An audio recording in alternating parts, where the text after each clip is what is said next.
This is the Rich Dad Radio Show. The good news and bad news about money. Here's Robert Kiyosaki. Hello, Robert Kiyosaki, Rich Dad Radio Show. Very important program. If I could pump my book here, this is Rich Dad's Prophecy.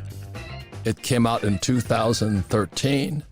It says, why the biggest stock market crash in history is still coming. I have bad news for you. It's here. We're going down big time this year. And so that's why we're glad you're listening to the Rich Dad radio program so you don't have to be a victim of all this wokeism and stupidity out there in the marketplace. And here with two longtime friends, they're going to bring two different perspectives on investing and stocks and most importantly, raising capital. Mike Maselli and John McGregor and I are here. We're going to, in a few minutes or a few hours, we'll be at Arizona State University. And we're teaching the honors program at Barrett College, the Tom Lewis program. And we're going to be talking about entrepreneurship, but how to raise capital. Because so if you're going to be an entrepreneur, it's your number one skill. Can you raise capital? The difference is that Mike Maselli raises capital from people like me. If you played the cash flow board game, you'll notice there's a fast track. In the real world, those are called accredited investors. In other words, if you have money, the investing strategies are different. And John McGregor is a dear friend from Hawaii, and he raises capital, he sells investments, or he used to the E's and S's, employees and small business owners. So the big important lesson to learn today is that if you're rich, one of the reasons you get richer is because by law, you can only invest in certain things. So I'm going to be talking about how they raise capital, which is the main theme of what we'll be talking about at Arizona State University. So it's a very important program because if you want to survive this crash, it's best to be an entrepreneur. So welcome to the program, Mike. Thank you, Robert. I appreciate it. And John. Always great to be here, Robert. Thank you. So what's your background? Yeah, so I've been in the financial industry for over 27 years now. I wore a lot of hats, circled the globe in the financial industry, a very successful career doing institutional consulting. I did a lot of work with individuals of all walks of life, all wealth ranges, a lot of business owners as well. And then I was a national sales director as well.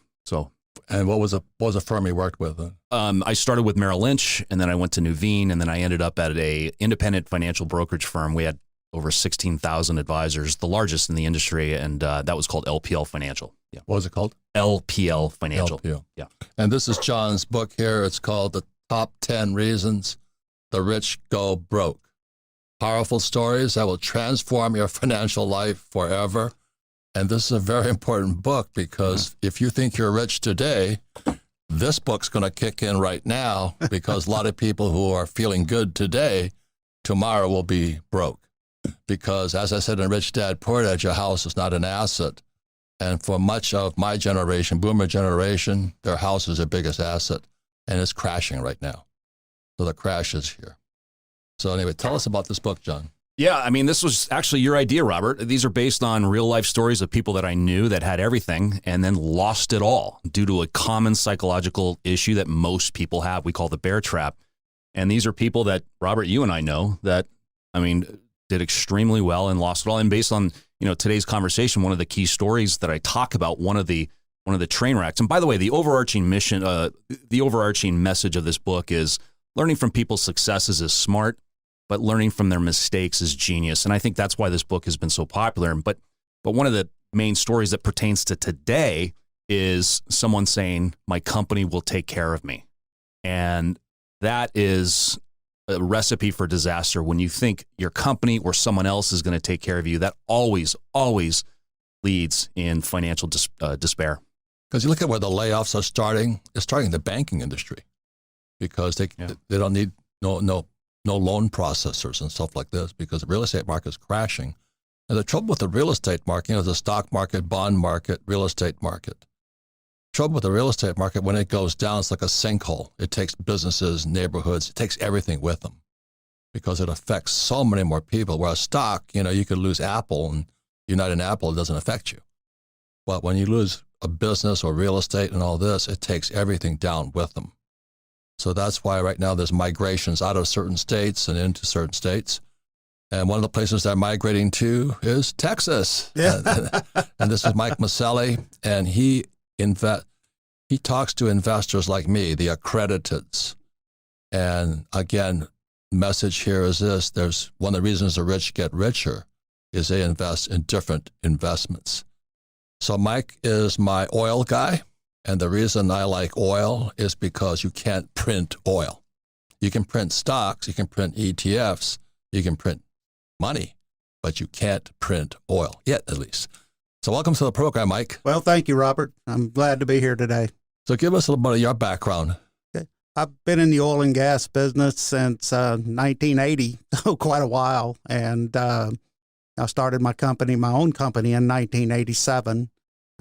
We've drilled, in Argentina, we've drilled in Canada, we've drilled in the United States, and as far as what's going on in the industry today, I mean, besides what you read in the media, obviously oil and gas is going to be around for a long time. I mean, it's not going away anytime soon, and I don't think solar panels and windmills are going to supply the energy that we need in the world, even though they're a vital part, but we need all forms of energy. Right. And what I say is that civilization runs on energy. And if we don't have enough energy, or the price of energy goes up, standard of living has come down. And that's why what happened when our buddy Biden took the Keystone XL pipeline offline, it made me richer, because the oil that Mike and I were selling from our oil wells in North Dakota and Louisiana and Texas, we were selling at $30 a barrel. Yeah. And in 2000, when Biden got elected, oil went to a spike to 130. So suddenly I liked Biden a lot anyway. More than Obama anyway. He has been good for the oil industry, even though he's tried to kill it. So Mike, a big boom came to America with fracking, right? Right. Can you talk about that really quickly, what happened? Yeah. Well, the United States back, if you look back at all the world wars and the wars that we've had in around the globe, I mean, the majority of them have been fought over oil, and even the Ukrainian, thing that's going on now, the war that's going on now, that's also being fought over oil, even though it's not said so, because Ukrainian has some of the largest reserves of natural gas in Europe. So, Russia obviously doesn't want that competition with them entering into the with the other countries. So that's one of the reasons why they're trying to take it back. But as far as fracking, the U.S. used to be the #1 oil producer in the world. And then in about 1970, we had produced a lot of the reserves here in the U.S. through the conventional manners. We've known these unconventional reservoirs have been around for, ever since people have been drilling through them. They just didn't have the technology in order to get the oil out of the ground. And so it wasn't until they came in and started using some old technology, which allowed them to use horizontal drilling and hydraulic fracturing. Fracturings have been around since the 1940s, and they've continued to improve on that. And that obviously during the Trump administration brought us back to the, #1 energy producer in the world. And, we were going to obviously be the most dominant energy producer in the world until this administration came on and started pushing the Green New Deal again. Why are they doing that? I think there's a lot of lobbyists. I think that, there's a lot of money to be made in this big push. They're screwing the middle class, because when the price of oil goes up, inflation goes through the roof. I don't think they really get that. They're seeing it now, certainly, but, they're in it for the money, and people have made a lot of money on this green push. Yeah, I have too, because I've been selling carbon credits, and all that stuff. I mean, it's good. But if we cut all the oil off right now, could wind and solar replace the energy we need? No way. In fact, wind and solar, I mean, they, look at Germany, for example. I mean, a prime example. Germany, they tried to push this green push, and now they've gone back to burning coal and wood. Yeah, they're chopping down trees now. Yeah. Because it's going to be so cold this winter. And if you look at China and you look at Russia and you look at India, I mean, none of these countries are embracing this climate accord. I mean, it's just the U.S. is pushing this and hoping these other countries are going to come along. But China, they're building a new coal-fired power plant every week. Jesus.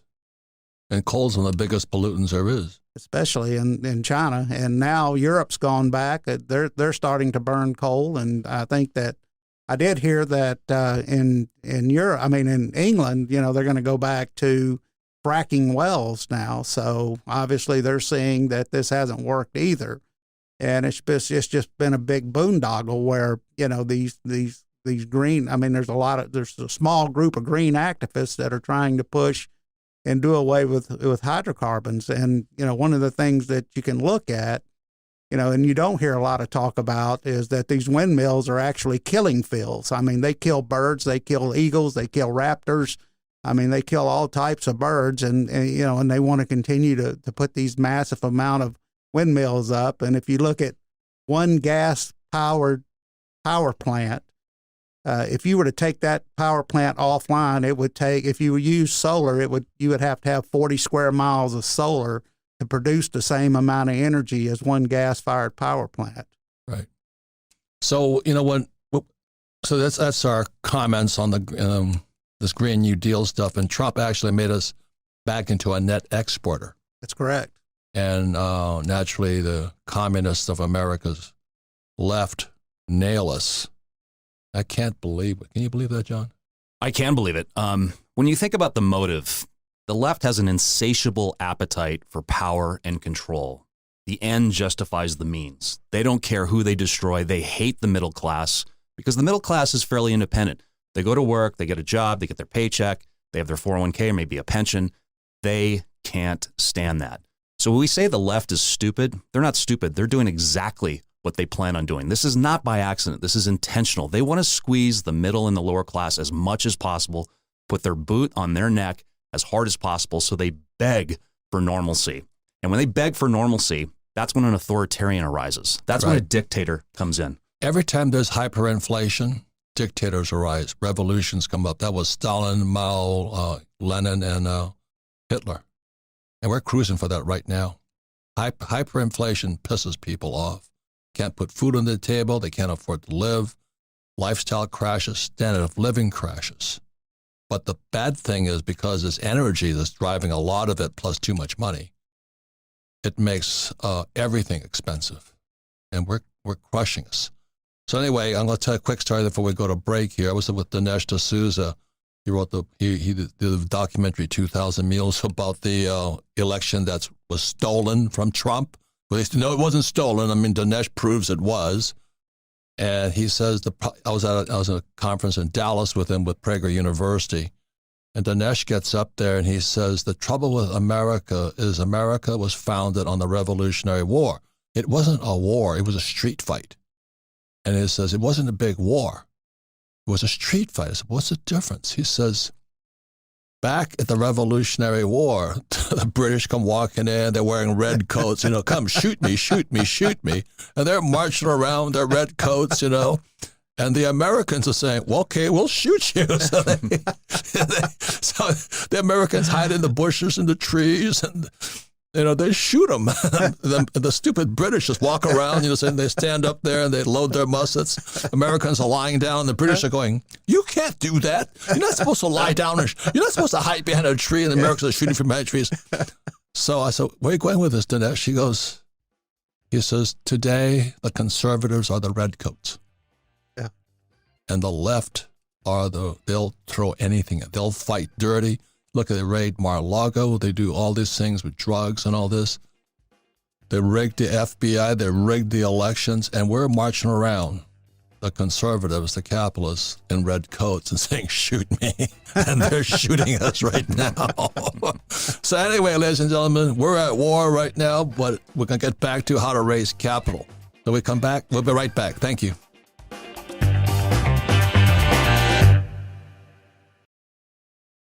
99% of stocks are in the red. That's right, the new world economy is volatile enough to cripple 99% of stocks in a single day like it did just last month.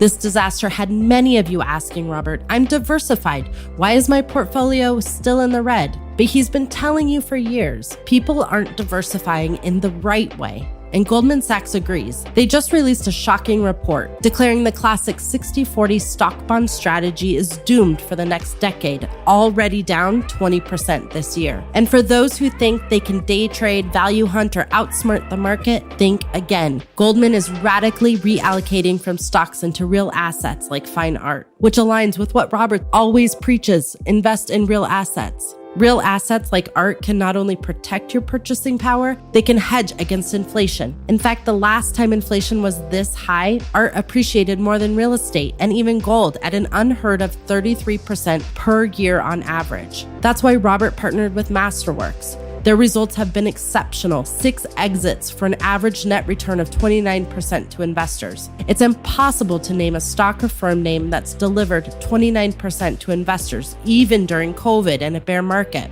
Some of you who are already signed up saw their exit just a month ago for 33.1% return. As a result, Masterworks has had to acquire and release more art on their platform to meet demand, and there is a wait list. But you can skip the wait list by going to masterworks.art/richdad. That's masterworks.art/richdad. See important Regulation A disclosures at masterworks.com/CD. Feeling powerless over current events and your financial future? Financial freedom is your freedom. Robert Kiyosaki is the best-selling author of Rich Dad, Poor Dad. Over 40 million people have taken Robert's advice. Now it's your turn. Attend Robert's free virtual wealth building event. Claim your free access now at richdadfree.com. Don't wait, access is limited. Go to richdadfree.com. That's richdadfree.com. Welcome back, Robert Kiyosaki, the Rich Dad Radio Show. And again, we are in the room with dear friends for a long time, John McGregor and Mike Maselli. John is in the category of the unwashed. It's called financial planners, but I forgive him for that. I'm recovering. And Mike Maselli, again, if you played the cash flow game, there's a thing called the fast track. And the reason you want to get out of the rat race onto the fast track is that's where the accredited investors invest. And there's not that many of them. But one of the reasons the rich get richer is they get better investments and they pay less taxes. So that's the difference here.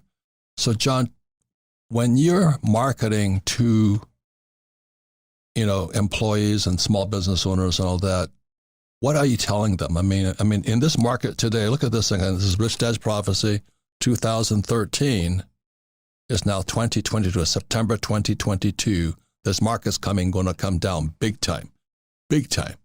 So what are you saying to people now? Well, most people sadly have a buy and hope strategy. They buy their investments, their mutual funds, and their 401k, and they just hope everything's going to work out. As I've said before in the show, hope is not a retirement strategy.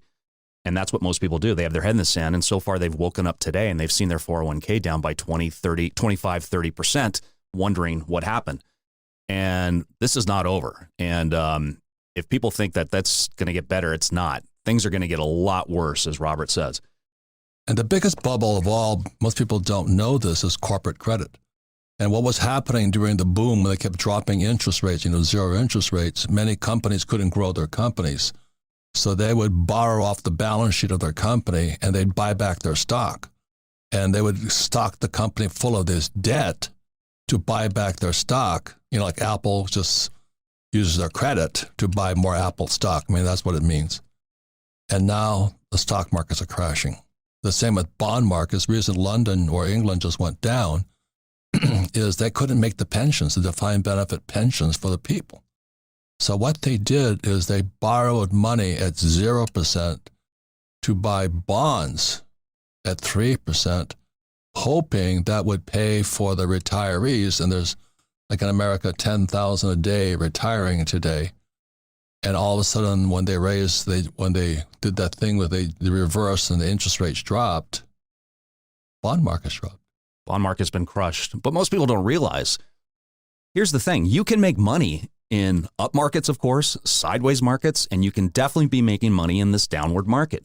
People just don't understand. I mean, I teach a very simple investment strategy where you can be making money in any type of market. It's the same strategy my My 92-year-old father is generating $12,000 to $15,000 a month consistently as a hobby. He doesn't even need the money. So you can make money in these markets regardless of what's going on. Right. And so the difference here is John stays in paper. He's never offered me a deal yet because I won't touch it. I won't touch anything you can print. If you can print it, toilet paper is printable. That's how I look at it. So Mike, when you talk to an accredited investor like me, what's the difference between talking to a 401k person? Well, it's as John said, a lot of people with 401ks, they're a buy and hold strategy. I think most people that are accredited and have made a lot of money in their career, one, they want to put that money to work where they can generate cash flow, and two, they want to not pay taxes. Right. And legally, yeah. John and I talk about dancing to hula in some jail cell with some boyfriend, Well, I guess these new 87,000 new IRS agents are going to make everybody do it legally. But anyway, as far as oil and gas, you have what's called intangible drilling cost deductions, or IDCs. And IDCs is pretty much you can write off right at about 75% of that in a well. So an investor that's coming in and who is in a top tax bracket, he's able to actually create a savings because the federal government is coming in and they're actually writing that off because they want people to find, regardless of what you read in the paper today. We still need oil and gas reserves, so those tax advantages are still there. So in essence, if you're in a 35% tax bracket and say you invest $100,000, that's about a $27,000 savings that you're able to gain, right when you invest. So that reduces the amount of risk you have or money you have at risk. Right. That's what Tom Wheelwright writes about in his Tax-Free Wealth book. He talks about tax breaks are incentives. So if you start a business, they give you an incentive for that. You drill for oil, you provide housing, they're in tax incentives. But if you're an employee or a self-employed small business owner, you get taxed the highest. So let's say on top of that, when we strike oil, I get a depletion allowance too. Right. What does that mean? Well, the depletion allowance is on every dollar that is produced or you make income from oil. The federal government allows you to take a 15% depletion allowance. And so you're able to take that off of your income that you're generating from oil and gas. But the main plus is that, you're looking for cash flow, right? You're looking to strike oil. You're looking for that oil. We're not into buy, hold, and pray. No. that's right. I'm not. I want money. I want my money back and pay no taxes. Right. Okay, keep going. And so basically you're drilling wells. The areas that we participate in are primarily the Bakken up in North Dakota, which it's it's an unconventional play, like we talked about a little bit earlier, the horizontal play. But there's been over 14,000 wells drilled there now. The play actually started in 2008, 2009, so it's no longer an exploration play. A lot of these plays, when they originally start out, they kind of start out like a gold rush, right? Where someone struck oil and all of a sudden you've got all of these entities, big companies, and everybody's brother, sister, uncle is running out trying to lease land.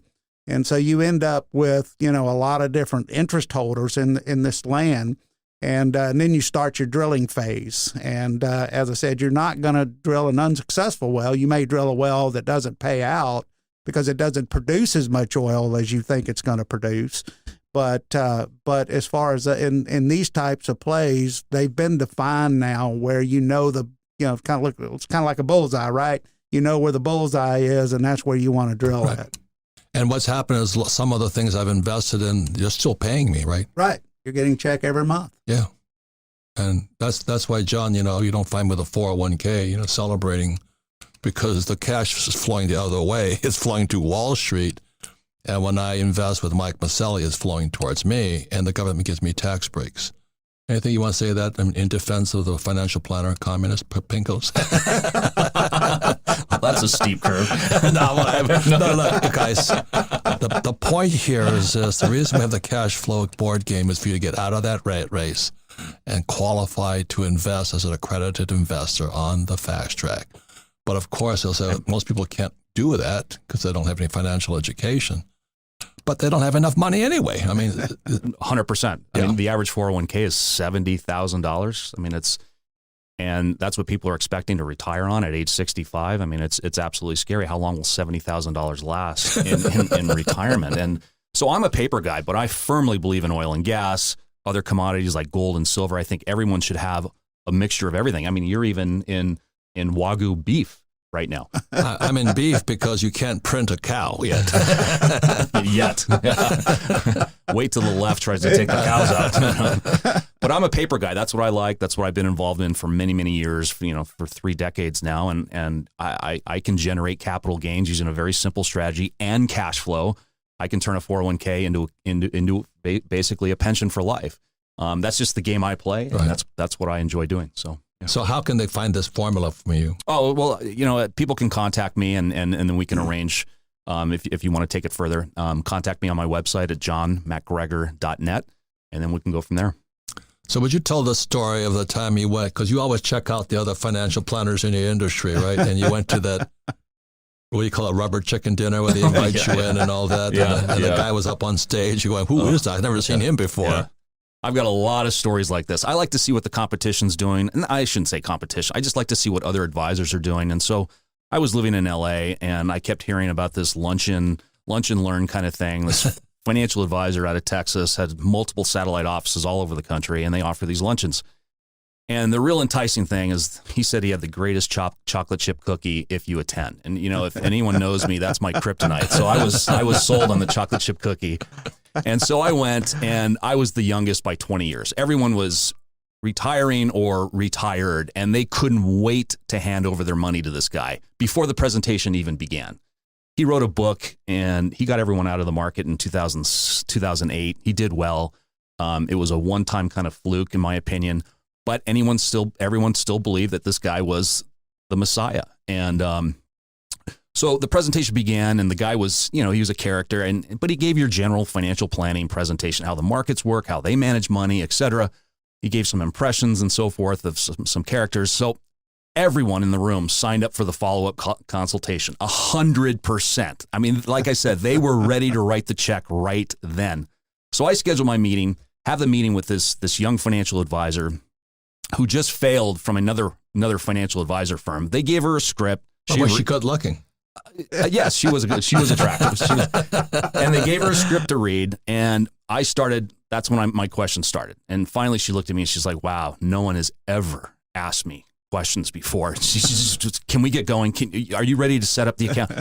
And anyway, in the end, I said, "Okay, I'll think about it." And I said, "By the way, who was that guy who gave the presentation? It was kind of an interesting guy." She leaned in. She goes, "Shh, don't tell anybody. He's not a financial advisor. He's a Hollywood actor." And my jaw just dropped. It was unbelievable. Hollywood actor doing this financial investment presentation. And she goes, "Did you watch the Super Bowl last weekend?" I said, "Yeah, absolutely." She goes, "Well, he was the lead in the Papa John's commercial." And there he was. I saw the reel on YouTube. Unbelievable. So, I call it the chicken dinner syndrome. People get invited to these chicken dinners and they're just enamored with the financial advisor and the staff and all this stuff. And they don't do any due diligence on this person. They don't ask any questions because they're afraid to ask questions. They don't know the questions to ask. And then they just give them their hard-earned money without any due diligence at all. It's a train wreck in almost every situation. So there's another, which John and I always talk about it, and we don't mention it because we don't want to get sued. But on Fox, is that one thing is we don't make money unless you do something. Oh, yeah. What's their byline? Well, that's Fisher Investments. They're out there in the public in their commercials, and what they're saying is so misleading. First, they say we do things differently than other money managers, and other money managers don't understand what we do. They do what every other money manager does. They pick stocks, they buy them, and then they sell them when they don't like them. Bottom line, that's what they do.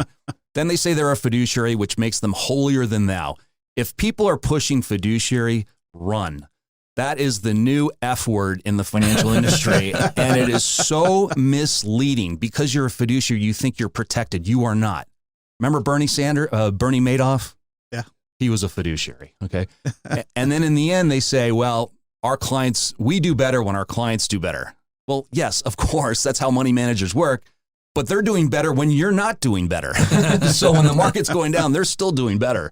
And then they say, well, we don't charge commissions. Money managers don't charge commissions. So that entire commercial is just bogus. It's so misleading. How did they get away with it? I really don't know. I'm sure their lawyers have looked at everything that they say and they've skirted around it very closely, but I don't know. Jesus. I mean, they're raising a ton of money. They're a marketing machine. So what do you think they're saying right now? Because America, this is September 2022. I'm predicting the biggest crash January 2023, just like Mother England went down, because they're playing games with money and interest rates and all that other garbage. But what do you think what does a financial play say to let's say a 68-year-old, 70-year-old guy whose 401k is toast? I'll tell you exactly what they're saying. I just had a conversation with a couple of advisors the other day. They're saying stay in. It's buy, hold. It's not, and then they'll say it's not timing. We don't want to time the market. It's time in the market. Don't worry. Everything will resolve itself. Everything will come back as usual, as it always has in the past. Those are the standard bylines that you're hearing from the financial industry. Just stay the course. So if a person, I'm not against paper assets. It's just being an entrepreneur. I don't have to invest in them. You know, I don't trust paper at all. Toilet paper's on it. I don't trust it. But what do people paper has many advantages that I don't have. I mean, a hard asset guy doesn't have. Yeah, I think the big one we could just focus on is liquidity. I mean, I could get out like that with a click of my smartphone. Whereas hard assets, you don't have that flexibility. So that's the key advantage that I like. Yeah. So when I invest with Mike, I'm in for the long term. Right. And that's why I've got to be careful what he invests in, what he does with the money. So final words, Mike. I mean, when you look at the oil industry and all this and the killing of condors and buzzards and all this stuff, I only invest in what cannot be printed. It's that simple. But I'm not invited on most of the stock shows because all they want to do is sell you more stock. So what would you advise somebody who wants to switch out of paper into what you're doing? Any advice? Well, just on the oil issue itself, I mean, I think, a lot of people don't really understand, what oil is used for. Oil is in just about everything we touch. Right, plastic, paper bags, I mean, and food. And of course, we're going to see real food shortages, right? Fertilizer, we're going to see real food shortages here this year coming up. I think Europe is in a really bad place. But, I always, a lot of our clients, they're in paper. I mean, they take a portion of their income and they put it into oil and gas or gold or silver or something, just to have that diversification. And so, for an investor that, just a normal investor, a lot of them, they obviously want that diversification into energy because I think everybody sees that, they can see through this stuff that this administration is trying to push. I mean, they go to the gas pump every day. Diesel is still selling for close to $5 a gallon. I mean, as far as that, gasoline is still, even though they can continue to say, that it's going down, I mean, they're depleting our national reserves. I mean, what is that? Why don't they let you drill? I mean, why are they depleting our reserves? They could just drill more. One thing, they want to do away with hydrocarbons. Secondly is you've got a midterm election coming up that obviously they don't want to see high oil prices. I can promise you after the election is over with, they're going to stop taking oil out of the national reserve. I mean, the defense reserve, and then they're going to, we're going to see high prices again. And, but that's the reason why. How many barrels of oil how many millions of barrels? I think they're releasing 1 million barrels a day just to keep the price down. So they get reelected? So they get reelected, and then they can go forward and push this Green New Deal even further than it is today. So that's what Dinesh D'Souza says. We the conservatives or the capitalists wear the red coats now, and they shoot from the trees. Interesting, huh? So how do, again, you have to be an accredited, what's an accredited investor? What's the requirement? Well, an accredited investor is an investor that has made $200,000 for the last 2 years and expects to make $200,000 again next year. Or for a couple, it's $300,000. Or it's an individual that has $1 million net worth, excluding home and automobile. Yeah, that's nothing. Yeah, most homes today are, about that big. Anyway, so I want to thank you guys. We're going to Arizona State University. We're going to talk about how the most important job of a capitalist is to raise capital.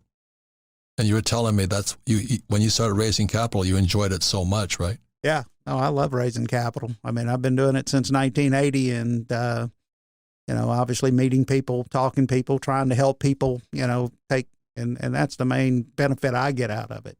But that's the inability to raise capital is why people are using S's. Right. When I see that, I go, so that's why when I was in 1974, when I came back from Vietnam, Rich Dad says, you got to learn how to sell. You got to raise capital. And if you can't raise capital, it traps you. And then I did the same thing you did. I got so good at it. Hi, and selling wallets and doing all this stuff and talking to investors. And I took my eyes off the business. Yeah. And my accountant, Stanley, ran off with the money. Story of my life, right, Greggy? Because it's such a fun game if you can handle the raising of capital, right? Absolutely. I mean, what my grandfather told me many, many years ago, he said, John, whatever you do, learn how to sell, because you're either going to be selling a product, a service, or yourself. Learn how to sell. This is 74, I'm still in the Marine Corps. I don't want to sell, because my poor dad hated salesmen. That's the problem. That's academics. That's the reason they have no power. They can't sell.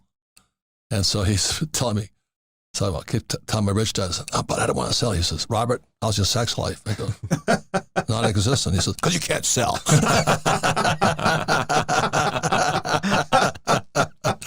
So anyway, thank you, gentlemen. I trust everybody. Thank you for listening to this Rich Dad radio show. Again, this is Rich Dad's Prophecy. This is the top 10 reasons the rich go broke. And right now, these books are saying the same thing because the biggest stock market crash in history is here.